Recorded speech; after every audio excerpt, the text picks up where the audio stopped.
In despair, I convinced my husband to adopt a baby girl from the orphanage. But when I saw the cross on her neck, I discovered the secret my husband had been hiding for years. Welcome to Cheat Sheet Tales, where loyalty dies, lies bleed out, and the truth hits like a slap to the face. These aren't just stories. They're confessions soaked in betrayal and regret. Ever spotted a red flag when it was already too late? Say it in the comments. Let's tear into today's tale. It was nearly 3 a.m. at Boston Maternity Hospital when I walked into the quiet recovery ward and saw her.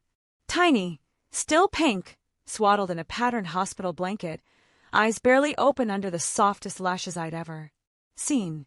She didn't cry, just made these tiny snuffling sounds like she was trying to understand what the world had just done to her. And maybe she was, because her mother had left just like that, signed the release, and disappeared. I'd seen it happen before, over 20 years as a labor and delivery nurse. You learn not to flinch. You learn to put the paperwork ahead of the heartbreak. But this time, something cracked. This baby didn't feel like the others. There was something about her. The way her fingers curled instinctively toward warmth, the way she hiccuped softly in her sleep, the sheer helplessness of her being left behind. I sat beside her bassinet longer than I should have, just watching her breathe. My mind kept drifting back to a memory I thought I buried. Our child, the one I never got to meet, the one I lost halfway through a difficult pregnancy years ago. The pain had dimmed over time, but never disappeared. It lived quietly inside me, surfacing now in the presence of this little girl who had no name and no one. I reached out, rested a finger lightly against her tiny palm. She grasped it. I froze. And just like that, I knew I couldn't leave her here. I couldn't let her become just another folder in the system. I didn't care what Richard would say. I had to try. I stepped out into the empty hallway and took a deep breath. My hands trembled as I pulled out my phone and dialed him. He answered on the third ring, his voice clipped and tired. Eliza, it's the middle of the night. Is something wrong? Richard, I began, already stumbling over my words. I need to ask you something. It's important. There's a baby, newborn. Her mother left. Just walked out. She's perfectly healthy. She's beautiful. I know. The word cut through like a blade. Don't even start. I pressed on. Please just hear me out. I've never asked for anything, Richard. Not really. But I can't leave her here. I want to bring her home just for a while. Please, you've lost your mind, he snapped. We're not adopting someone else's mistake. You don't know where that child came from. Her mother could be a junkie or worse. We're not getting involved in something that could ruin our lives. My voice broke. You know how much I've wanted a child after everything we've lost. That was years ago. Eliza, let it go. We have a life, a reputation. I won't have you dragging some stranger's baby into our home. I don't remember what I said next. I only remember shouting. He shouted back, and then the lion went dead. I stood there in the dim hallway, heart pounding, fingers numb. I must have wandered because the next thing I knew, I was in the nurse's washroom, gripping the edge of the sink, trying not to fall apart. My reflection in the mirror looked like someone else. Someone older, lonelier, and unbearably tired. I let the tears come. I wasn't crying just for her, the baby alone in that crib. I was crying for me, too. For everything I'd held in for so long, for the years spent trying to be the perfect wife, for the child I'd lost, and the motherhood that never came. And yet, in that grief, something else flickered. I didn't care what Richard said. That baby needed someone. And for the first time in a long, long time, I needed someone too. Maybe we could save each other. I don't remember much about the ride home that night. Just the rhythmic thump of the windshield wipers, the blurred city lights, and the growing ache in my chest. Boston had never felt colder. The streets were slick with rain, but the chill I felt came from somewhere deeper, somewhere older. Memories I thought I'd outgrown started clawing their way back. Maine, the tiny town where I was born. The rundown trailer we called home. My father's slurred yelling behind closed doors. The sour stench of beer spilled on the kitchen table. My mother, distant and silent, chain smoking by the window. as if hoping to disappear into the smoke. They never really fought because they didn't really talk. Not to each other, not to me. Love in that house was something unspoken, or maybe just unlived. At school, I was the girl with thrift store shoes and patched-up jeans, the one who never brought lunch and never got invited anywhere. I learned to shrink into corners, to keep my head down, to stay quiet. But deep inside, I made myself a promise I would get out. I would never live like that again. And I didn't. I studied hard, pushed through community college, and scraped my way into nursing school in Boston. That city was supposed to be my escape.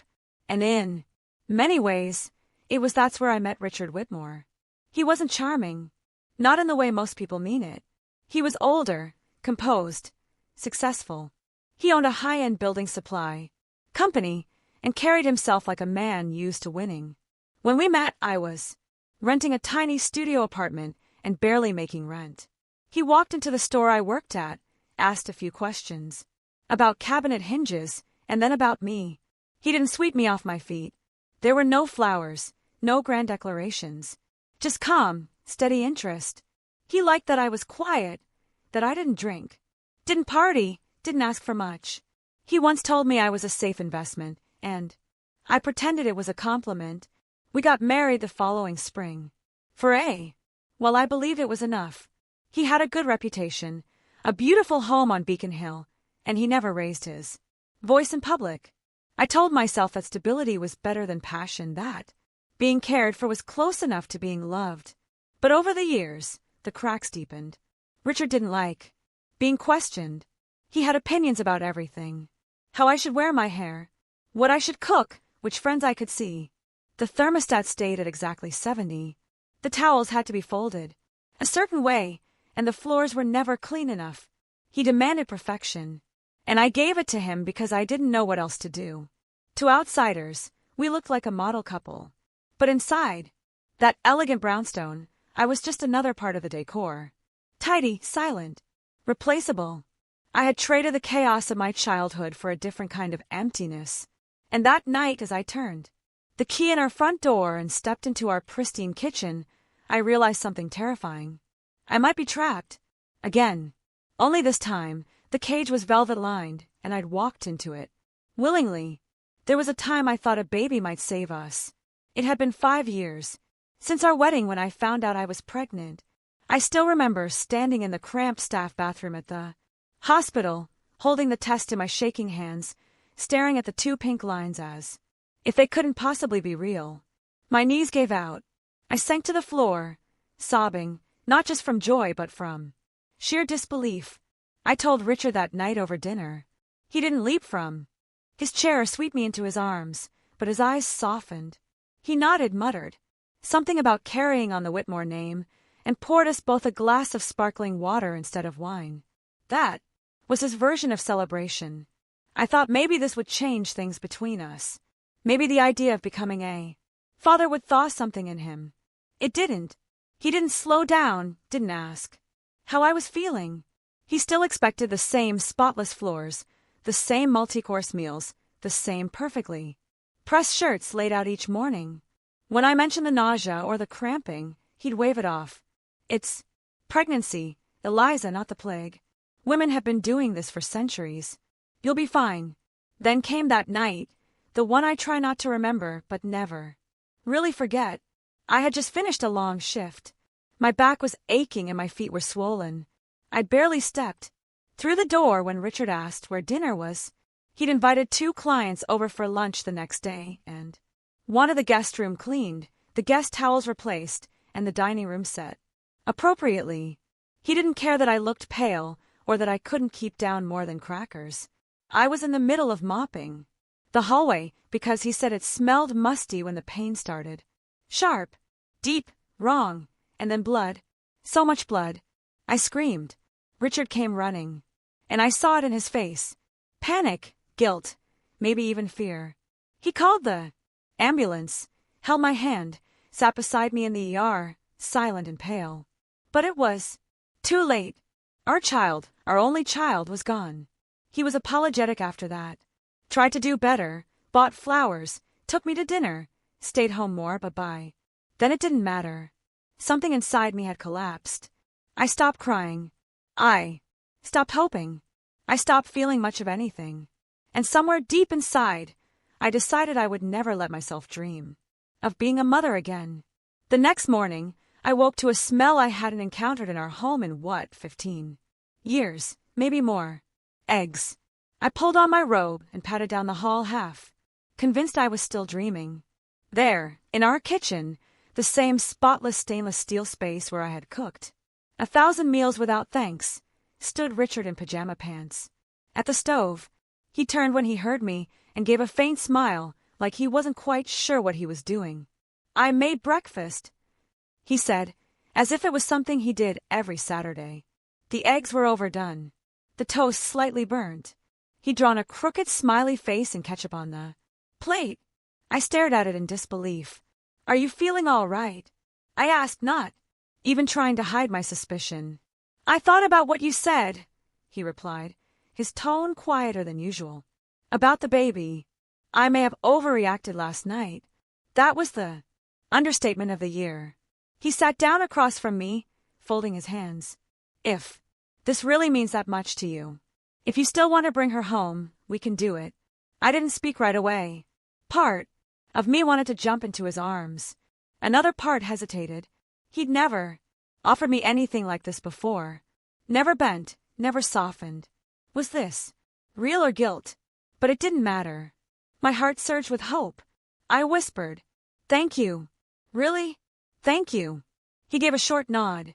"So what do we name her?" I smiled, already having decided. "Lucy. It feels warm. Gentle."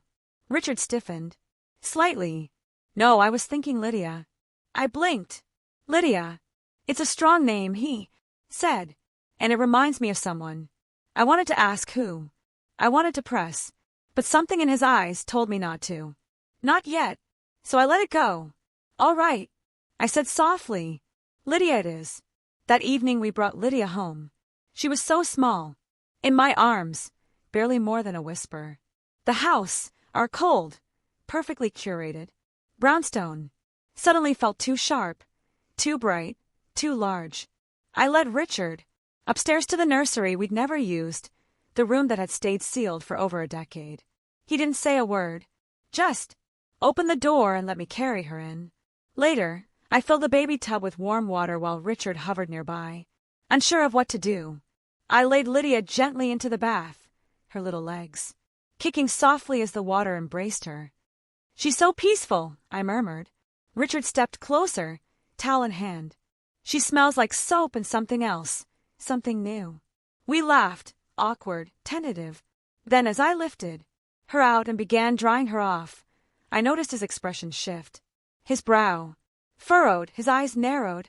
"What is that?" he asked sharply. "What's what?" I followed his gaze. Hanging loosely around Lydia's tiny neck was a delicate gold cross. I hadn't noticed it before. It must have slipped under her collar when the nurses dressed her. It was small, elegant, the kind of piece someone would have made with care. Richard reached out and gently touched it, then froze. His face went pale. He didn't speak at first, just stared like he was seeing a ghost. "Eliza," he finally whispered. "This cross, I know this cross. What are you talking about?" He sat down on the edge of the bed, gripping the towel with white knuckles.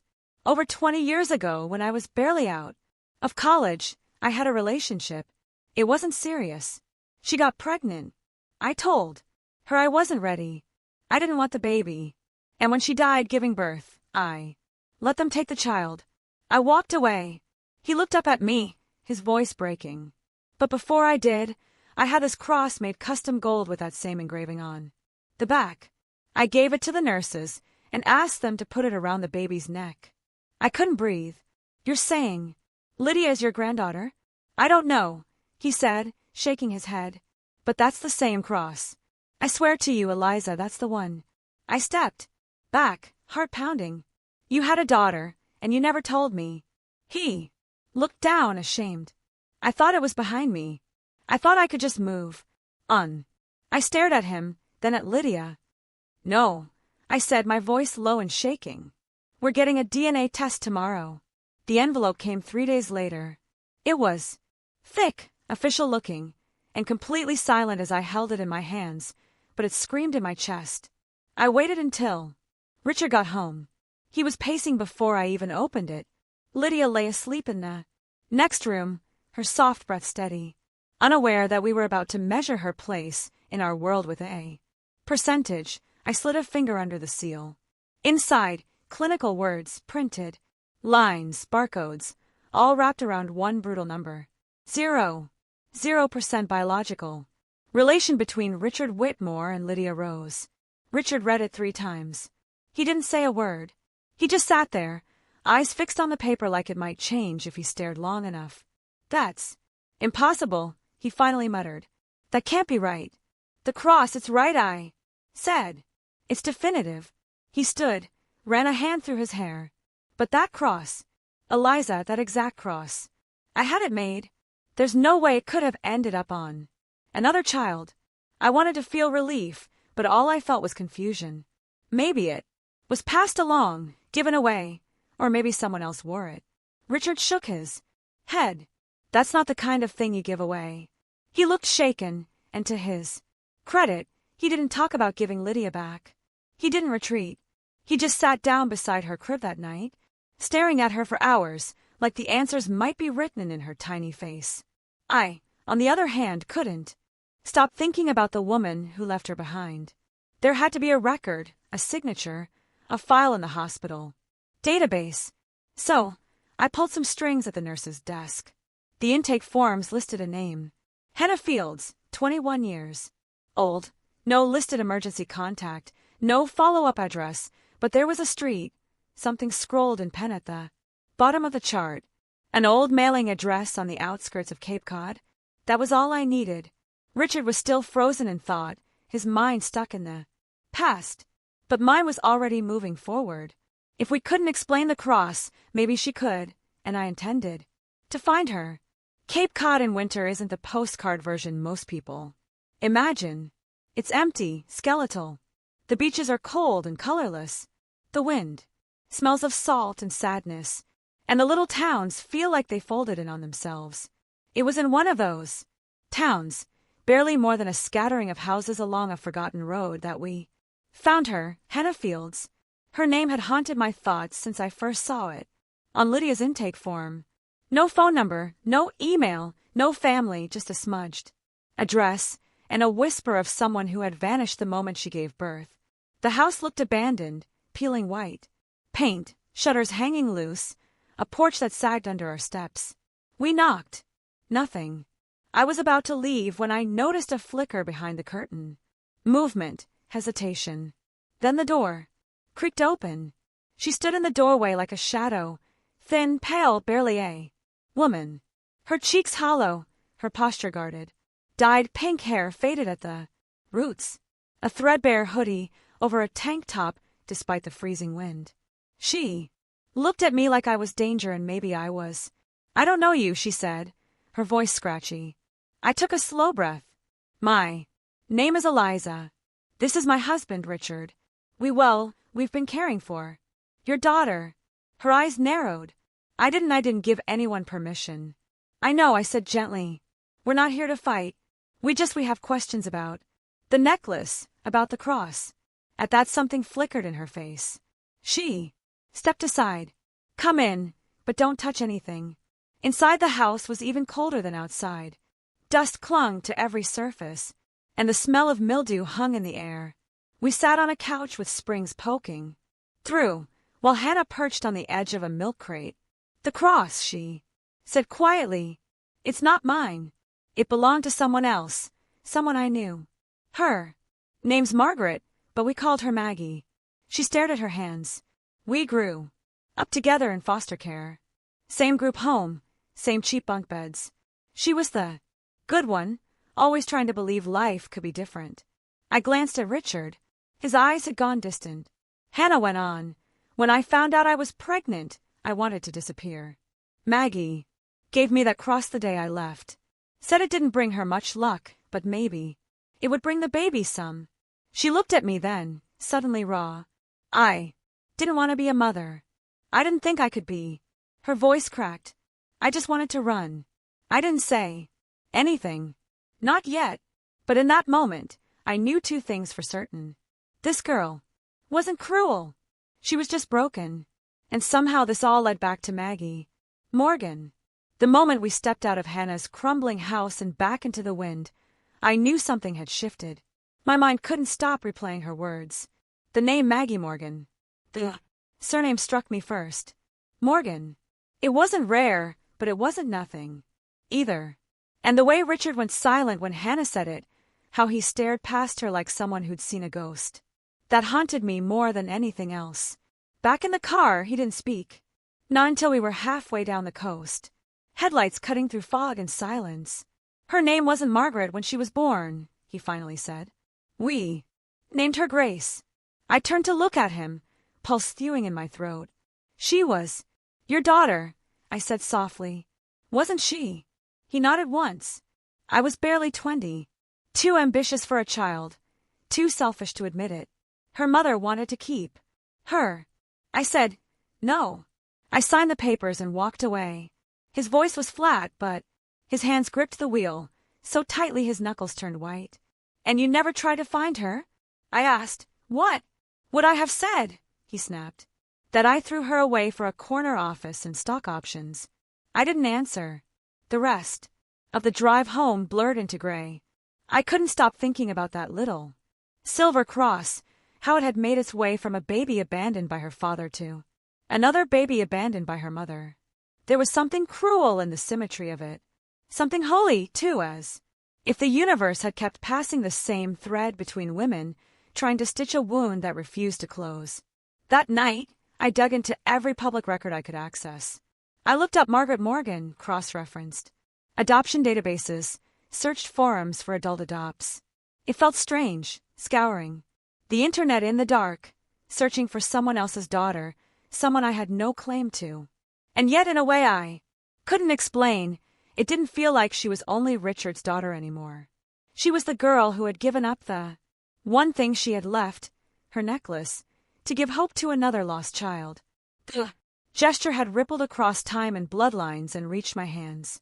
When I finally found a record, an old group home report listing Margaret Morgan and Hannah Fields as residents, I stared at the names for a long time. The date matched. The location was right. It wasn't proof, not yet, but it was a door, and I was going to walk through it. I closed my laptop and looked across the room at Richard, who was staring into a glass of whiskey like it held all the answers. I'm going to find her, I said. He didn't argue. He just whispered, barely loud enough to hear. I don't deserve it. Maybe he didn't. But Maggie did. We found her. After days of tracing old addresses and contacting someone from the group home staff who remembered her, we ended up at a brick building near the design school in Boston, a converted brownstone dormitory. She lived on the 3rd floor in room 3C. I don't know what I expected. When she opened the door, maybe someone angry, maybe someone cold, but not this. The girl who looked back at us had Richard's eyes. They were green, sharp, and rimmed with disbelief. She wore a charcoal hoodie stained with ink and charcoal smudges, and her arms were crossed so tight it looked like she was holding herself together. Hi, I said gently. Are you Maggie? She didn't answer me. Her gaze snapped to Richard. You. Her voice was low and then louder, with a tremble that made me step back. What are you doing here? I'm Richard. Tried. I just wanted to know. The word hit the hallway like a slap. She moved to shut the door. Please, he said, stepping forward. I didn't know about Hannah, about the baby. I didn't come to make excuses. I just needed to see you to say I'm sorry. Mega laughed. A short, sharp sound that wasn't joy at all. Sorry. You're sorry now after 21 years. She pointed at him, her fingers shaking. You told my mother you weren't ready, that you had a future to protect, so I grew up without one. Richard stood, frozen. His lips parted, but nothing came out. You think showing up with some clean suit and sad puppy eyes makes it better, she said, stepping back into her room. And then the door slammed shut. The sound echoed in the hallway. We stood there in silence. I could hear her sobbing through the door, muffled by layers of drywall and pain, and all I could do was reach for Richard's hand. But he pulled away. Back outside, under the gray Boston sky, he sat on the bench, beside our car, and stared at nothing. I had never seen him like that. So hollow, so small. The man who once measured life by contracts and control was now drowning in a truth he couldn't amend. "I deserve that," he said finally. I didn't reply, not because I agreed or disagreed, but because there was nothing else to say. Some doors once slammed don't open again. And yet, in the quiet that followed, I couldn't stop thinking, maybe they don't need to. Maybe they just need to stay closed so something new can open. The cottage felt different. There was warmth now, not just from the crackling fireplace or the afternoon sun slipping through the curtains, but from something quieter, something softer. Hannah sat cross-legged on the rug, holding Lydia in her arms. She wasn't perfect at it. Her hands trembled when the baby cried, and she fumbled through diaper changes like a first-time mom, but she was trying, and more than that, she was present. I watched from the kitchen doorway as she whispered lullabies to Lydia, her voice raspy but tender. Her pink-dyed hair fell into her eyes, and Lydia reached up, grabbing a strand with tiny, curious fingers. Hannah laughed, a sound I hadn't heard from her before. It was uneven, but it was real. It had taken weeks to get here. At first, Hannah wouldn't even hold her. She'd sit on the edge of the bed, arms wrapped tightly around her knees, afraid to look at the child she'd once given up. But day by day we built something. Routines, small wins, trust. I taught her how to swaddle, how to recognize the different cries, how to breathe when anxiety hit like a wave, and somewhere along the way I stepped back. That was the hardest part. I loved Lydia like she was mine. From the moment I first held her at the hospital, I'd imagined raising her, watching her first steps, hearing her first words. But this wasn't about me. It was about what was right. So I let go. Not all at once, but enough. I still helped when Hannah needed sleep. Still sang lullabies when she ran out of words, but I no longer hovered. No longer corrected every little thing. Richard stood in the doorway one evening watching them curled together on the couch. Hannah had fallen asleep, Lydia tucked into the crook of her arm. He didn't say a word, just looked at them with something I hadn't seen before. A quiet ache and a sliver of hope. "She's a good mother," I whispered. He nodded, swallowing hard. "Maybe one day Maggie will see that. Maybe she'll let me try again." I didn't answer. Some wounds need time. But in that small house, with laughter beginning to echo and lullabies finding their way back into the walls, I felt something else, too. A beginning. We met at the public garden near Beacon Hill, just as the last blush of spring was settling into the city. Hannah held Lydia close, her arms wrapped around the tiny girl as if grounding herself for what was to come. Richard stood beside me, his hands trembling slightly and, for once, not from anger or pride, he looked like a man stripped of all armor. Then Maggie arrived. She was poised, confident, wearing a navy peacoat over her art student attire, her eyes locked on Richard's, and for a heartbeat I thought she might turn around and walk away, but she didn't. She stopped, standing a few feet away from her. Biological father, arms crossed over her chest, eyes sharp like broken glass. Richard tried to speak, but no words came out. Maggie beat him to it. "Why now?" she asked, voice clipped. "Is this some kind of redemption tour? Want me to pose for a family photo with the child you didn't raise and the woman you ignored for 20 years? Richard flinched. "I didn't know how to be a father," he finally said, voice cracking. "I was a coward. I cared more about my reputation, my practice, my money, than the people I should have protected." Maggie's gaze shifted slightly. "You knew about me." "I did," he whispered, ashamed. "And I tried to forget, but that cross around Lydia's neck, it brought everything back. I don't deserve forgiveness, but I want to look you in the eye and say, I'm sorry." There was a long silence. Then Maggie reached into her coat pocket and pulled out a small object. It was the same cross, tarnished, a little bent, but unmistakably the one Richard had described. "I wore it," she said, her voice softer, "when I was little. Then I threw it away because I hated you. She looked over at Lydia in Hannah's arms, then back at her father. But Hannah told me something that stuck. Forgiveness isn't about who deserves it. It's about freeing yourself from the weight of resentment. Her shoulders relaxed. Slightly. I'm not here to play happy family, Richard, but I'm done carrying this hate. Then she placed the cross in Richard's palm, turned, and walked away, leaving behind something heavier than gold, but lighter than pain. A year later I stood in our kitchen, barefoot with a hand resting on my belly, still half in disbelief. I was pregnant, at 39 after years of doctors, miscarriages, and closed doors. The impossible had happened. My body, which had once only known grief, now held life again. Richard found me there that morning, the sunlight casting long lines across the hardwood floor. He placed his hand over mine, and for the first time in a long time there were tears in his eyes, but not the kind born from shame or regret. These were new, lighter, freer. I don't deserve this, he whispered. No, I said, quietly. But we all get second chances, Richard. Even the ones who never ask for them. We weren't perfect, not even close. But somehow the pieces had started falling into place. Not by force, not by duty, but by something softer, something that had only arrived when we stopped trying to control everything. Maggie was the first to visit when she heard the news. She came with her fiancé, a kin to architecture student who adored her. They were planning a fall wedding, one with wildflowers, a live band, and no trace of the ghosts that once haunted her childhood. And when she asked Richard to walk her down the aisle, it was not out of tradition but choice. That day, as I watched him straighten his tie and brush invisible dust from his lapel, I saw a man reborn. Still flawed, still stubborn, but proud in a way that made something in my heart finally loosen. Hannah had never left. She stayed on in the guest room, at first to help with Lydia, but eventually just because she belonged.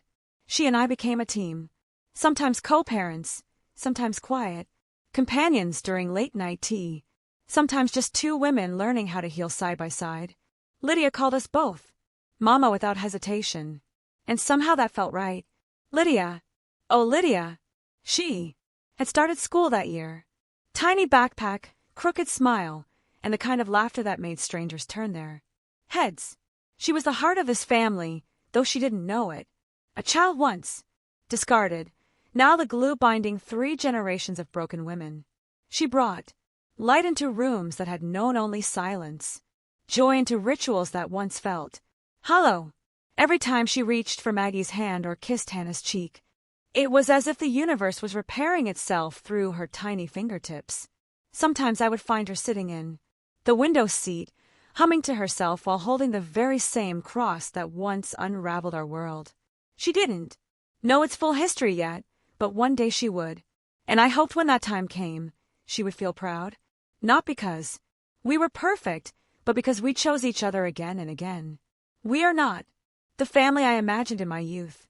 We are something stranger, deeper, stitched together by pain and grace and 1,000 small decisions to stay, to try to love even when it's hard. And as I tucked Lydia into bed one night, our unborn child shifting gently beneath my hand, I kissed her forehead and whispered, "You know, baby girl, we thought we were saving you." She blinked up at me, puzzled. "But really," I smiled, "you're the one who saved us."